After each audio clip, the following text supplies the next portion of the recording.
carrots to leave enough room for the lettuce, Hey, guys. onions, and hot peppers, and the spice of art. You have to, oh, you good, very much. And then, at the height of desire, the Gloucester guy walked up behind me and he said, "You know what, you really shouldn't eat ham."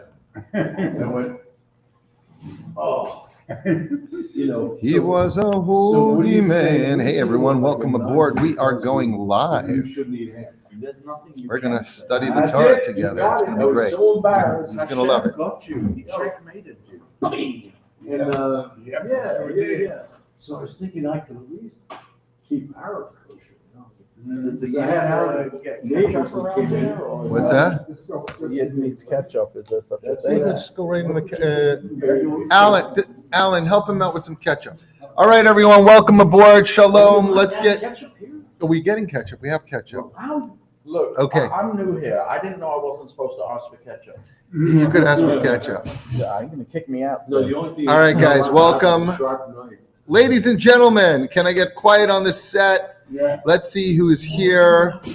Whoever's watching, hello, I love your content. Thank you. Should I invest in gold? Hey, listen, I don't know anything about money. If you're coming to me asking for money advice, you're in very big Ben trouble. Shapiro gets paid ads. Once they advertise, tell them yes. Missed you. How are you? Hey, guys, welcome back. I'm going to give a class right now, a Parsha class. Say hello to the people in the room. Hello. Hello. We are eating wings, thanks to Alan. He's cooking some wings for us. And we're very, very excited. I have the people here on Zoom. We're going live right now on Instagram, on TikTok, on YouTube, and on, what's that gaming app? Xbox. No, there's a gaming app. I forgot what it's called. I didn't even know there was Yeah. a- Oh, we're even live. I wish to tell you how cool we are. We're even live on that gaming app, which I forget what it's called. But anywho,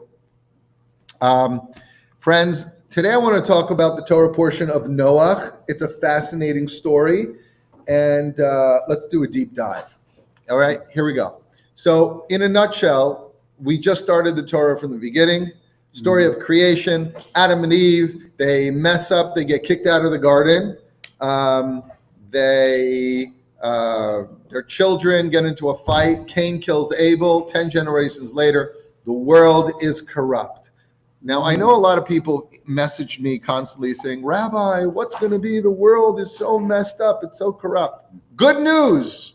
It could get worse. It is not as bad as it was at the time of the great flood, where God decides to destroy all of mankind except for Noah and his family and start again. So let's jump into the story and read what happened. So first of all, let's talk about the name of the Torah portion, because I want to start with a positive message. The name is Noach, or Noah. Does anyone know what Noach or Noah means? Let us know in the comments if you know what that means. Let's see if anyone remembers anything from Hebrew school. He knows. What is it? It means to comfort. Noach means to comfort. It means pleasant. I mean, I was going to say something else. What were you going to say? To rest. To rest. Noach, to rest. Hanacha Akira. Exactly. Yeah. It's a positive name. To rest, pleasant. Yet the name of the Torah portion is about the most violent thing that ever happened in human history. All of humanity got washed away and burnt to a crisp in a terrible flood. How is this considered to be peace and tranquility, which is the name of Noah? But there's one person that held onto the side of the ark was You're jumping ahead. Hold that. You're giving away all the good stuff, Daniel. Okay. He was talking about Og. All right. Not only that, but the end of the Torah portion is humanity sins again, and they built the Tower of Babel, and they babble away, and God punishes them by changing their languages, and the tower comes crumbling down. So where is this rest? Where is this comfort? Where is this tranquility? Where is it? It's not in this week's portion. So I He think, had 3 sons.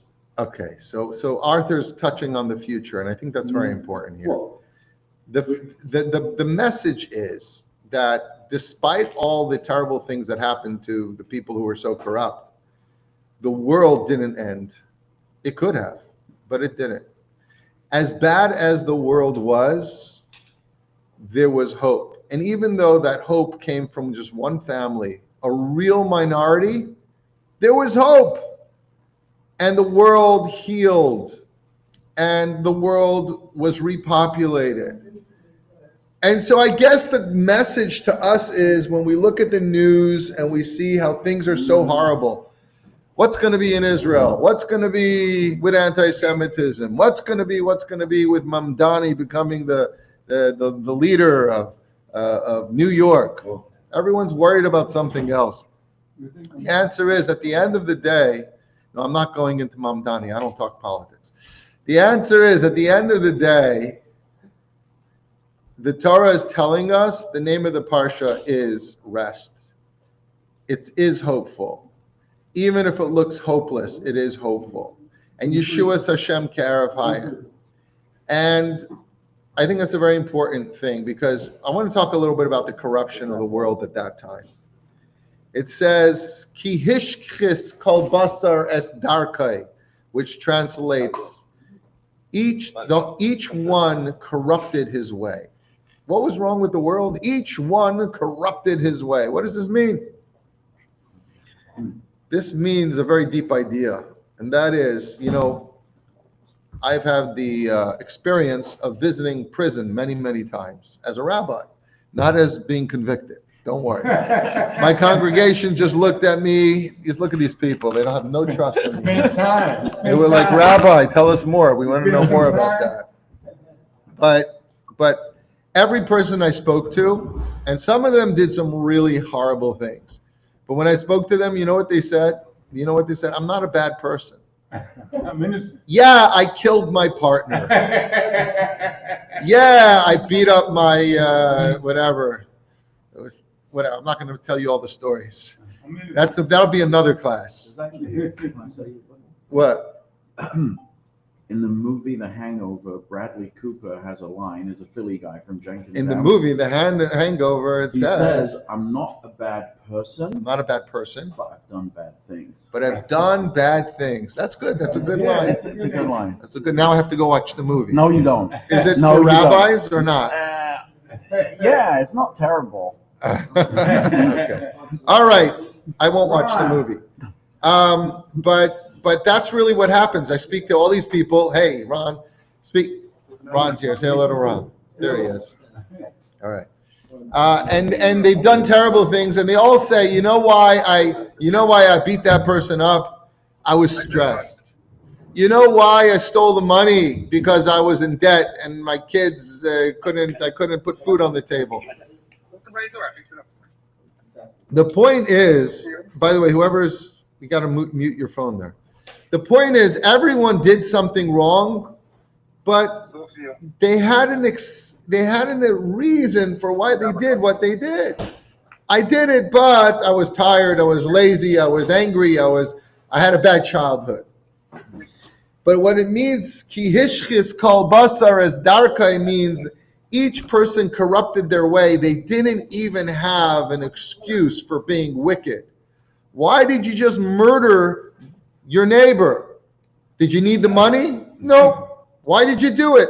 Because I just wanted to kill someone, and I was in the mood, and I needed blow some steam, so I just killed someone.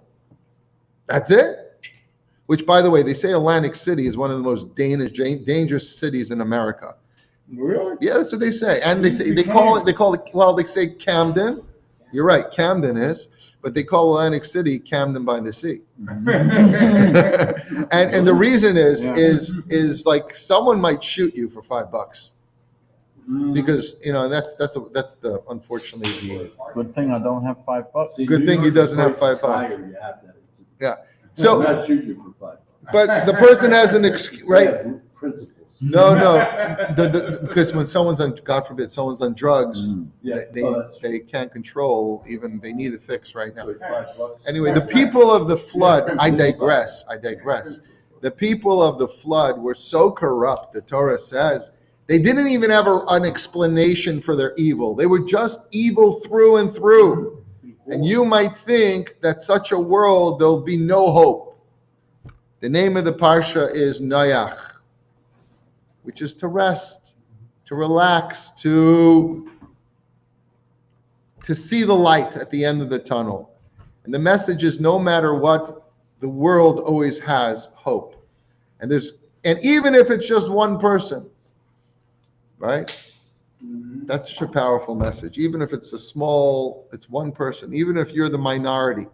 People say to me all the time, Rabbi, how can Israel be correct? Everyone around them, all the countries around them hate them. They must be the wrong one. Well, the Torah portion of Noach teaches you the whole world could be evil, but you still have to act like a mensch.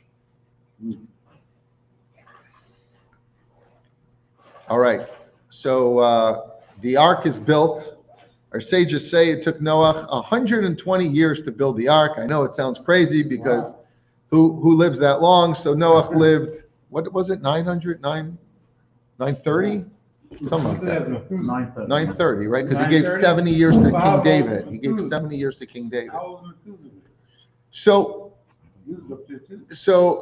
people living a long time, that's a whole different discussion. But apparently before the flood, if you were like 600, you're middle-aged. But anyway, let's just move on. Let's move on from that point. But Noach is building this ark for 120 years. Why 120 years? And the sages say because really he was supposed to get some converts. He was supposed to get some people to get inspired and change their ways. But guess what? Not even one convert. And that's why they say Noach was righteous in his generation, but in his generation he was righteous. They say compared to Abraham, maybe he wasn't so righteous. When God wanted to destroy Sodom, Abraham prayed to God, please don't kill the people. God says to Noach, I'm going to destroy the whole world. I'm going to save your family. Noach says, okay. So there's a lot of criticism over Noach, as righteous as he was. And so the ark is built, and then it starts raining. And well, first he saves the animals, 2 of each kind, the kosher ones, 7 of each kind. Yes, the Medrash says the giant og survived by holding on to the side. Fine, they go through this really terrible experience where everyone they knew, everyone they ever met died, and they have to now rebuild the world. But I want to focus on one word, which sparks a lot of conversation amongst the sages, and that is, like, you're in this ark, okay? It's covered in pitch so it could float like tar. You got all these animals in there. I saw a funny cartoon, by the way. 2 dinosaurs. They're standing at the top of a mountain. You see the ark in the distance. The rain's coming down. And one looks at the other and says, that was today? Anyway, right? That's funny. Yeah. I missed that. By the way, I have a channel, and those that are following online, I have a channel called Humans for Noah, where I teach Torah to humanity, to people not Jewish, because we follow the laws of Noah. Noah wasn't Jewish, but he was righteous. Anyway, I post it like every week. I post another cartoon connected to the story of, and I found them online. It's like I have one for every week of the year for the story of Noah and the ark. But anyway, and that was one of them, the 2 dinosaurs. That was today. But anyway, I digress. Oh, something's beeping. Let's see. Okay, guys, who's watching online? Are you guys still watching online? I have people on this I have people here on Instagram. Who built the ark? Noah built the ark. I don't know what he wrote here. Is it on YouTube? Yeah, I'm live on YouTube right now as well. YouTube, on Instagram, on Not on TikTok, though. Anyway, so the Torah says, how do they get light inside this waterproof floating container? So the Torah says, Noach made a tzohar. And that translates as, and of course, 2 Jews, 3 opinions. There are 2 opinions. One opinion says a tzohar is a window. Oh. He made a skylight in the ark, and that's how light came in, so he could see what's going on, right? Now, how do you have a skylight? Was there glass? How was it made? I don't know, but the point is there was a way for light to get it. According to another opinion, tzohar means a precious stone. There was a precious stone that was brought into the ark, and somehow it radiated light throughout the entire ark. Now, when I was studying this today and was looking at the sources, my mind began to wander. So I asked my best friend ChatGPT to do some research for me, Rabbi ChatGPT, and I said, do stones radiate light? And the answer was yes and no. It doesn't radiate its own light, but they could, if they're like charged in the light, they could kind of let out, like, I don't know, something like phosphorus or something in there could continue to glow. So this may have been a miraculous phenomena where the stone gives over light, because stones don't really give over light. But so who's right? Was it a window or was it a stone that gave off light in the ark? And there's actually an opinion that says both. And according to the opinion that says both, it actually makes sense. You had a window shining light on the stone, which refracts the light all around the ark, and maybe both happen. Fine. The question really is, and this the Rebbe asks, why do we argue about everything? Who cares if it was a window? Who cares if it was a stone? It was what it was. Like, why do we have to argue about everything as Jews? They say 2 Jews, 3 opinions, right? So the Rebbe explains that it's not just an argument of what happened, but it's actually something much, much deeper going on. And that is the discussion the sages are having, or it's not only about what happened by Noach, but how do we deal with darkness? It feels like your world's coming to an end. You're overwhelmed with flood waters. Something is worrying you. You feel like you might drown. There's darkness all around you. And as I think about this, I can't stop to listen to the stories of the hostages who just came up after almost 200 years, being in absolute darkness, being tortured, unimaginable suffering, psychological, physical torture. But we in our own lives have our own darkness that sometimes we have to grapple with, even though if we have 3 meals a day and there's money in the bank account, we all have that darkness we struggle with. And if you don't have darkness, you're either a tzaddik or you're not a human being. And the sages, the Rebbe explains, the sages are really exploring how do we deal with debilitating darkness. What is the response? So he says, you look at the story of Noach. One opinion is there was a window. Another opinion is there was a stone that gave off light. And the Rebbe explains, what does it mean opening a window? To open a window, it means that I am in darkness right now, but close by there's light, but there's a blockage to that light. So when I cut out a window, what I'm doing is I'm letting the light into my situation. The difference is a stone, on the other hand, there's no existing light. We must say the stone itself was some form of a miracle where he was given a stone that was shining light. And that means a person finds themselves in a situation that's so dark and someone says, draw some light from somewhere. And the person says, it's so bad, it's so hopeless, there is no light to even bring in. I can't even cut a window. So what do you do in such a situation? You create light from nothing. And this difference is really the conversation the sages are having. How do we deal with darkness? And there's different kinds of situations. So as I was reading this thought of the Rebbe, I said, I need an example. I need an example. What's a situation where it's dark and you could open a window versus what's a situation where it's so dark and there's no window to open? And I decided to ask my friend ChatGPT. And it was amazing because I explained the Rebbe's whole conversation to ChatGPT today. And she was so lovely. She was so nice. She repeated everything back to me in her own words, even better than the way I said it. She understood you know how you say she understood the Nakuda? She got it. She understood. So I said, give me an example. So one example that was given was opening a window to a dark situation. She says, what was the author of Man's Search for Meaning? Viktor Frankl. She says the story of Viktor Frankl. He was in the Holocaust and he was watching unimaginable suffering and torture.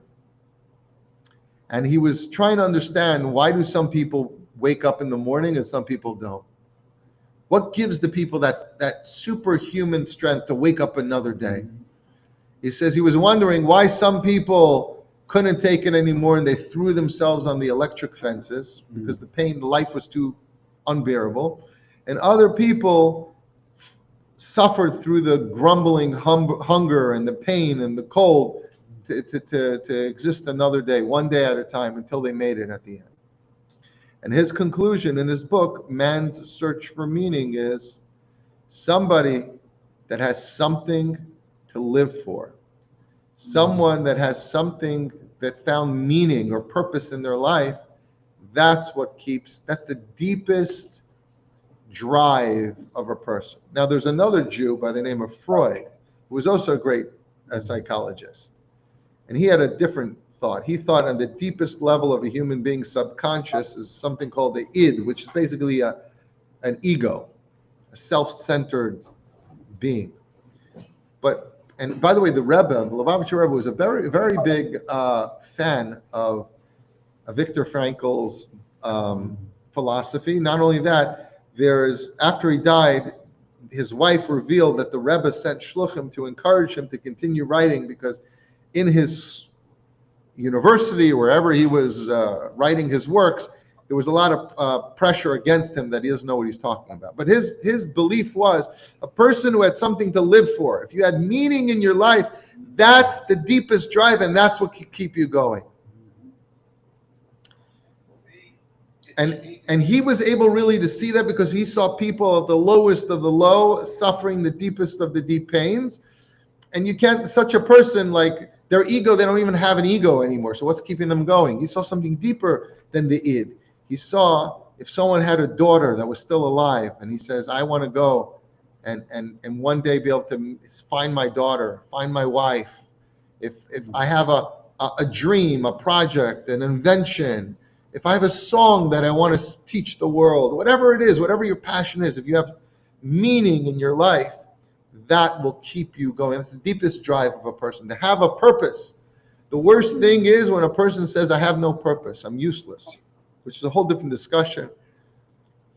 What we know has a purpose, what we think is a purpose, and what God thinks is a purpose is very different. That's why in Yiddishkeit, there's no such thing as ending one's life, because every second someone's here, there's a reason. Anyway, so basically, this was the example he said. He said, like, someone who is in darkness, how do you get through it? So you have to cut open a window to something that happened in the past, to something that's going to happen in the future, and find that hope. So then I asked ChatGPT another question. By the way, other rabbis are also using ChatGPT. They just don't tell you. I'm telling you the truth. All right? So you could be judging me right here, saying, who's this rabbi? I don't even need you anymore. I could ask ChatGPT, but at least I'm being honest with you. And the truth is, I didn't really have time to prepare because I had this nakuda, but I needed to make it real, give a real example. So I said, give me a story in the Torah. Really? Yeah, and ChatGPT said, you know what would be a good example for opening a window? The story of Joseph and the brothers. Right? Joseph had a very hard life. His mother died when he's a kid. His brothers hate him. They want to kill him. They try to kill him. They throw him into a pit. He ends up becoming a slave. He's framed for a crime he never did because he doesn't want to be with Mrs. Potiphar, right? And then after that, he's in prison for a crime he didn't do, right? And somehow he pulls through it all, and he's always so positive. And the answer is, at the end of the story, you get a little glimpse into Yosef's psychology. His brothers are so afraid. They say, later he becomes viceroy of Egypt. The brothers need food. They don't know it's him. And he says, it's I, Yosef. And they're so afraid because they sold him into slavery. They try to kill him. They were sure Yosef is going to take revenge. But he says, no, this is all good. I was sent here. You were sent? You were dragged. You weren't sent. You were dragged against your will. Your body was sold to other people. You weren't sent. But he saw it in a different way. He says, everything that happens, God is sending me on a mission. He lived with the teachings that his father and his grandfather, Abraham and Yitzchak, taught him. That life is not just a mistake, but life is a mission from God. And if you find yourself in darkness, it's because we have a light to bring to that darkness. So Joseph found himself sitting in prison, and somehow he was able to carve a window in that prison and let the light in. And that light came from what he learned from his grandfathers, from his father. Wow. Very profound. So far, ChatGPT is doing pretty good. Mhm. So I said, give me an example for someone that struggles with darkness, but there is no window. It's so dark, there's nowhere to bring light in. Give me an example where it feels so hopeless, there's nothing.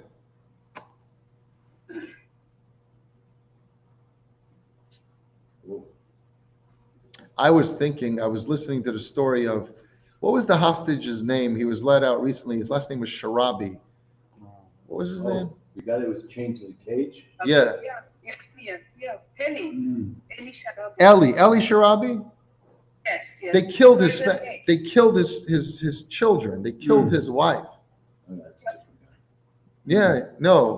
Yeah, that was Sharabi. I'm thinking about the guy that was with the girl. Yeah. No, but I'm He was talking like about- a giant himself. He was like about 6'4". He looked like he could have squashed those guys' skulls with his one hand. The guy I'm talking about, Sharabi. I don't know. I forget his first name. Eli. Okay. Anyway, But if a person is in a jail like that, and it's like, I want to go home and see my family, there is no family.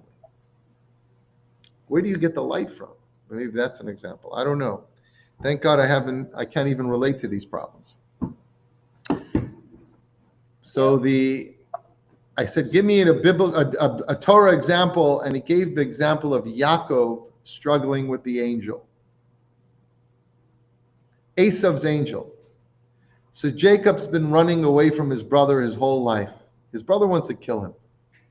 He built this beautiful family, and now he's ran away from Lavan, and that was a whole thing to get away from Laban, who was a con artist, who was a trickster.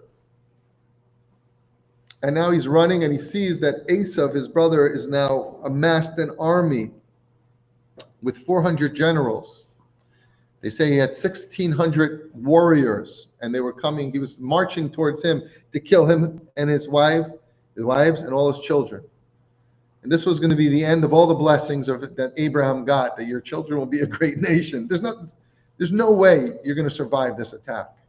Esav's like a psychopath. He has blood on his hands. And he's marching towards him. And the night before, the Torah says that Yaakov is afraid, and he goes back over the river to get something he forgot, and he's alone, and he struggles with a stranger. It's a very cryptic story. The sages say that stranger was the angel of Esau.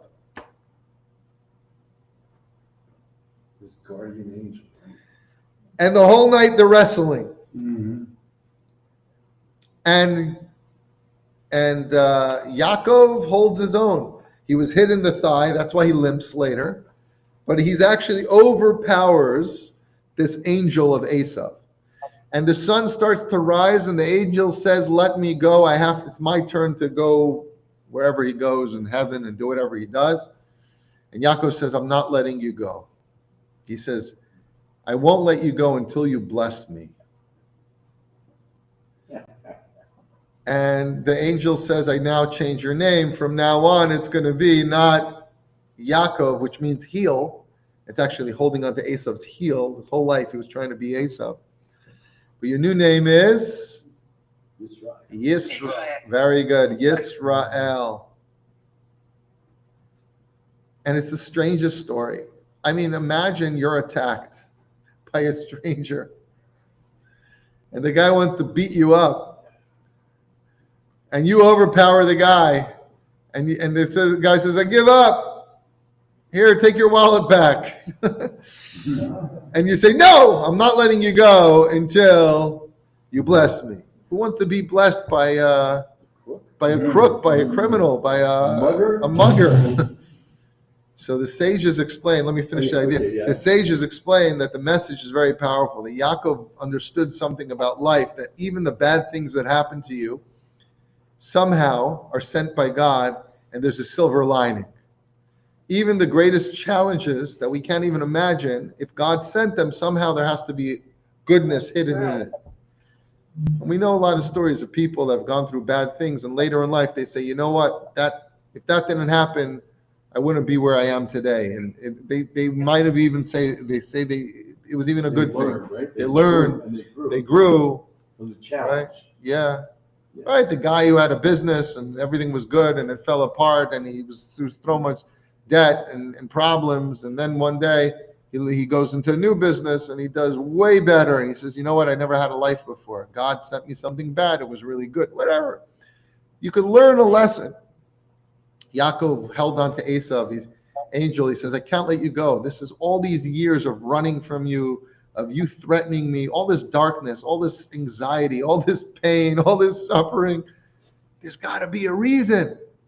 Bless me. Show me the light. Show me the blessing." I said, that's the explanation. And I think that's an example of what it means at Zohar, for the opinion that says Noah had a stone in the ark that shone a light. Because stones don't give off light. Phosphorus does it, doesn't it? No, it needs to, phosphorus has to collect the light first. So that's why it's not the best example. But to make something like a stone shine means you have to somehow find the light in the darkness itself. And so the two opinions that are arguing about whether it was a window or a light is a very deep Kabbalistic discussion about what do we do in the face of darkness. Who's right? They're both right. That sounds like Fiddler on the Roof. Did you get the reference for Fiddler on the Roof? But yeah, Oh, you're both right. right. You're both right. He's right, and then he's right. How can they both be right? You know, you're right too. Remember that one? Yeah, isn't it on one hand and then the other hand, Yeah. and he goes to the third hand. Yes. There is no third hand. So, can I say something in defense of Esau? Okay, the Esau's lawyer is here now. Yes, I would. Well, it just so happens that I was born, bred, and hairy. So I always have a feeling when they're talking about what a creep Esau is. I always have this feeling like, you know, Jacob conned him out of this, he conned him out of that. He got his birthright. You know, he didn't care about his birthright. Whatever it is, Jacob got stuff from him, and there's no reason why he should think that Jacob's innocent. He doesn't have to fear Jacob. He might have needed 10,000 people because that's how much he thought, you know, Jacob, who knows what Jacob could do to him. because he's the golden boy or whatever he is. So Esav comes with all these people, and they say, look how terrible he is to his brother. Yeah, his brother could have kicked his. People say that Jacob, you talk about him like he's like some kind of a Nebush or something. Well, he did lift the rock. Remember He that? did. That's right. He pushed a rock. He's like a gigantic guy with a bookish charm, and so Esav had every reason in the world to want to try to protect himself. But Yaakov, despite all of Yaakov's strength, he never had Esav's beating, not his angel, not him. But he did have someone who was his lineage who did have Esav's beating. It says I think it's a Medrash, it says, Beis Yaakov Eish, the house of Jacob is fire, or Beis Esav Kash, and the house of Esav is straw. And usually you'd think fire would burn up straw, but it doesn't, because the fire needs something else. And it says, Beis Yosef Lahava, the house of Joseph is the flame, the ignition. So once the fire has the flame, then we can overpower and beat Esav. So in Golus, really, Mashiach ben Yosef does overcome Esav. And the story that this Medrash is based upon, Esav, I was asleep, so I don't know what you said earlier. What a compliment. So it wasn't you, you're very soothing. Esav comes to get Leah. So Yaakov tries to intervene and say, hey, Leah's mine. And then Esav approaches him, and Yaakov realizes he cannot overpower him in this world. So then Yosef steps up in between the two, and then he makes Esav back away and back down. And that's the power of Yosef. That's good. Yeah. All right. I paid attention in Sunday school. He did. He paid attention in Hebrew school. The lawyers for Esav have just spoken. But we're not talking about Esav right now. We got another couple weeks for that. We're right now still on Noah. Didn't Og live during the time of Moshe too? Og? Yeah. He kept going. Oh, he was multi-generational, transgenerational. Very tall. Yeah. He was not a yid. right, He was above 6 foot and he had merits. because he delivered the news. Right. And Moshe was worried because of that one mitzvah and he he did. did it begrudgingly, and he still had merit. Right. Which the lesson is that even a begrudging mitzvah has tremendous power. Wow. Okay. Very much. So then they come off the ark, and God says, "Be fruitful and multiply." Of course, we have the story of the dove and the raven, and the raven doesn't want to go off the ark. Noah said, "The raven, go find land." The raven came back. So then he sent the dove, and the dove brought back an olive branch. There's a lot of Torah there. I'm not going to go into it. I think I did it last year or the year before. Then God says, "Be fruitful and multiply." And the animals come off the ark and they repopulate the world.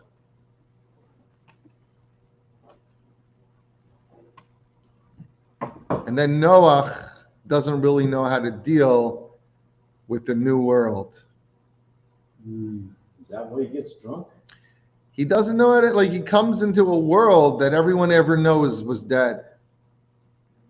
And he's got this pressure to rebuild the whole world. And it's a lot. And some say that's why he got drunk.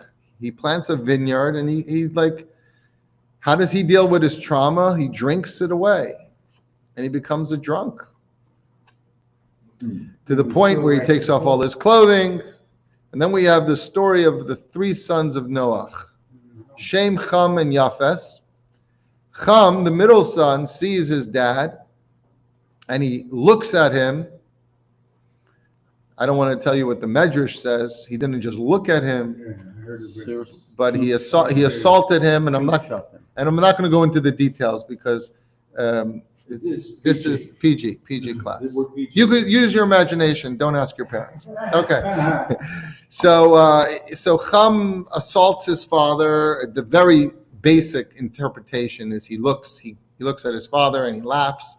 He calls his brothers, but his brother Shem, who is the great-grandfather of Abraham, and Yafes, who is actually the great-grandfather of the Greeks, Yofeh means beautiful. The Greeks were into beautiful stuff, beautiful things. They realize that their father may have been compromised, but it's not their job to judge their father. They walk backwards with a blanket. They don't see their father's nakedness, the Torah says, and they drop a blanket to cover their father until he comes back around. God is very angry at Chum for behaving the way he did, and he curses Chum, the middle son, and he blesses Shem and Japheth. So what does it mean that they did not see their father's nakedness? They didn't see their father's sin. The Baal Shem Tov has a fascinating teaching that goes something like this. Not on this, but in general. He says, you are a mirror. Every person is a mirror. What does that mean? If I see something in someone, the reason I see that thing in that person is because I have that in myself. So let's start with the positive. If I see someone and I say, oh, what a mensch, what a great guy. I love this person because just a good person, always kind. The reason I say that is because I recognize that quality, and that means I have that quality within myself. But the Baal Shem Tov takes it a step further and says, and this is where it really makes a difference. If I see something bad in someone else, and I want to get angry, know one thing, every person is a mirror, and the only way I could see bad in you is because I have that quality in myself. Maybe not as bad, maybe not as pronounced, but if I didn't have that quality inside of myself, I couldn't recognize the bad thing in you. So if I point to someone, I say, you're so stingy. You're such a cheap, stingy, selfish person. Baal Shem Tov says, just know the fact that you see that in that person means that you have that capability or that capacity in yourself as well. It may be really small. It may be something that never bothered you, but it's there. And if it wasn't there, you wouldn't ever see it in the other person. So if you ever find yourself getting angry at someone because you're annoyed at their negative quality, Baal Shem Tov says, pause. Remember, you are a mirror. Take an opportunity to better yourself before you go and tell that person off. Because the fact that you saw bad in that person means you have that negative quality as well. In other words, it takes one to know one. It takes one to know one. Now, someone's going to say, yeah, but if somebody's a murderer, and I never murdered, I don't even want to murder someone. You felt like it. Almost every Jew almost. There is inside of you the capacity of rage and hate and anger, and maybe in a kernel, in a seed, but it's in there. Otherwise, you wouldn't even see it in the other person. There's a morale patch that says, I've killed you 7 times in my head while I'm smiling. Okay, there you go. There's a heavy one. Right? And I'm just going to repeat it because you can't hear the sound always. There's a morale patch that says, I killed you 7 times in my head While I was smiling at you. Okay. Anyway, good line. But it means, so if I see something in someone that makes my blood boil and I want to get angry at that person, wait, stop. It's a mirror. Use this as an opportunity of personal growth. Do some soul searching, work on yourself, and then afterwards you could approach that person. And by the way, if I do that, the approach is going to be a lot different than had I not done that. So that's the teaching. So this, and it applies to Noah's sons, Shem and Japheth. What does it mean they didn't see their father's sin? If they didn't see their father's sin, why were they walking backwards? Why were they trying to cover him? They obviously were trying to solve a problem, so they saw their father's sin. So what's the Torah telling they didn't see? The answer is, They saw their father's sin. But what do I see? When I see something negative, what do I see? Sometimes I see something negative in someone. I want to call them out. I want to tell everyone how bad they are. I want to punish them. I want to sue them. And if that's the reaction, that's an unholy reaction. There's another thing. I could see something bad in someone and I could know it's bad and it could make my heart hurt. And I could say, I want to help you. I see you're struggling. I see you're doing these things that really don't make sense for a person like you to be doing. But I want to help you and I care about you. And that's the difference between that these two sons have. They saw their father's sin, but right away they said, I have to do something to help my father because he became intoxicated, because he lost control. That was the attitude. And when that's the attitude, that's something worthwhile of praise and ultimately of blessing. Of course, Cham saw the father and, that was a whole different story. Anyway, I think it's already an hour. I don't want you guys to overdose on the Torah, I don't want you guys to, OD on the holiness. Never. So l'chaim, everyone. And we'll look at some of the comments here. Actually, I don't even know if I want to comment on some of these comments. It looks like you guys have been having quite a conversation here. I think I need a moderator. Yes. Rabbi, my son's getting married tomorrow night. Mazel Tov, Yisrael. That's so exciting. Mazel Tov. It should be a binyan adiyad. We all send our love and our blessing. Where's the wedding? Thank you for sharing. Yeah. Where is it?